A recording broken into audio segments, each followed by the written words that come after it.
We've all been there, on the phone with customer service, trying to get help with a product, or maybe answering a quick survey.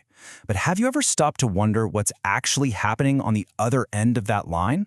Well, today we're going behind the curtain of an industry we all deal with, but almost never get to see. All right, let's jump right in.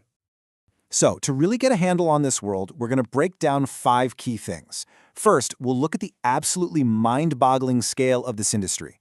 Then we'll get to the bottom of what a call center really is. From there, we'll peek inside the engine room at the tech that makes it all tick, figure out how they measure success, and finally take a little glimpse into the future. Okay, first things first, you have to understand just how massive this industry is. We're not talking about some small niche business here. This is a real cornerstone of the entire global economy.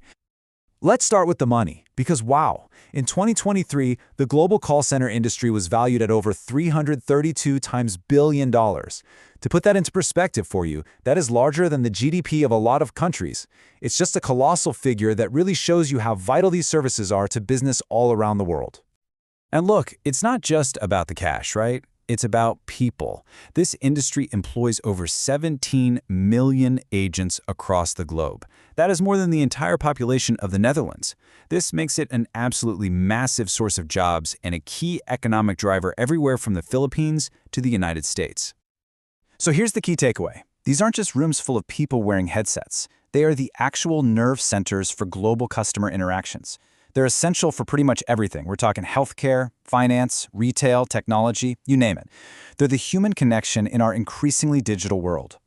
So we know they're huge, we know they're important, but what exactly is a call center? Let's break down the blueprint and see how they're actually put together.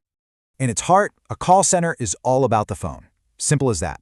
It's a central hub for handling calls, both coming in and going out. And that's the key difference between a call center and what you might hear called a contact center. A contact center also handles stuff like email, chat, and social media. But for our purposes, think of the call center as that direct vocal lifeline between a company and you, its customer. And of course, they come in a few different flavors. You've got your inbound centers, which are built to receive calls. Think of your classic IT help desk. Then there are outbound centers, the ones making the calls for things like sales or market research.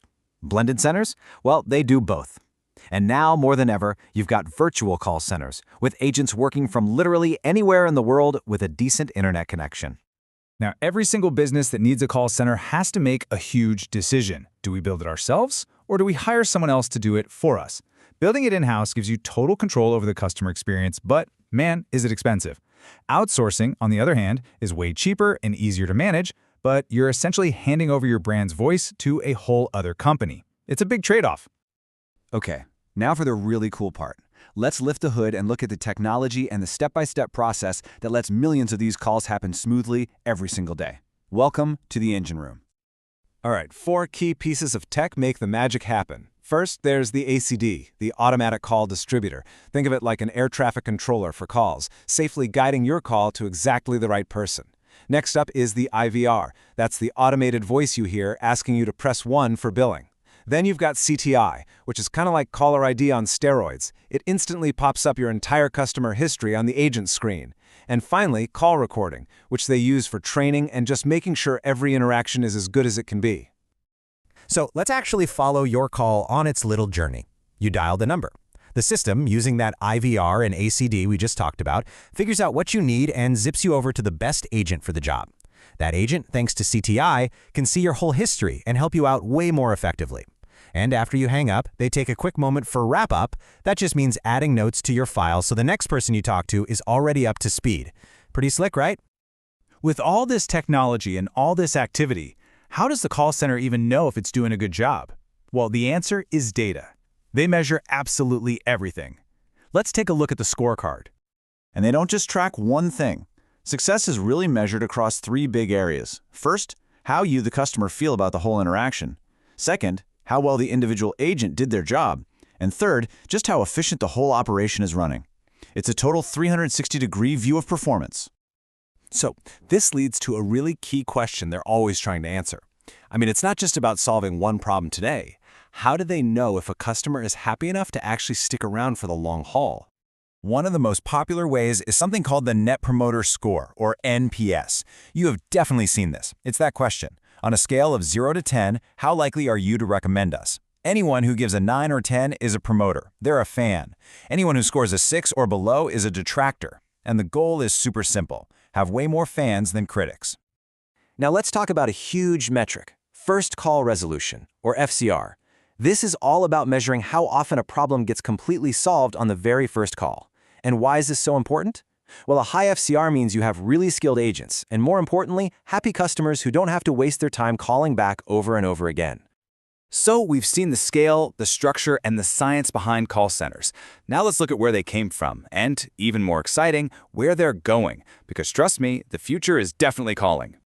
The call center has come such a long way. Back in the 60s, it all started with basic call routing. That tech is what led to the giant centralized offices of the 80s. The 90s brought us CRM software and the rise of outsourcing thanks to the internet. By the 2000s, it wasn't just about calls anymore. Email and chat became a thing. And in just the last decade, AI and the cloud have completely changed the game, making today's remote, flexible industry a reality. And AI is right at the front of this whole evolution. Right now, chatbots are handling about a quarter of all customer service inquiries. But if we fast forward to 2029, that number is projected to jump to 40%. That is a massive shift in who, or maybe what, we're talking to when we need help. And the innovation is not slowing down. Not at all. We're looking at a future with these totally seamless omni-channel experiences, where you can switch from a chat to a call without ever having to repeat yourself. Predictive analytics will help companies solve your problems before you even know you have them. And seriously cool technologies like augmented reality for visual support and real-time translation are just around the corner. The line between a human agent and an AI assistant is blurring faster than ever. And that leaves us with a really fascinating question to think about. The next time you pick up the phone for help, who or what is going to be on the other end of the line?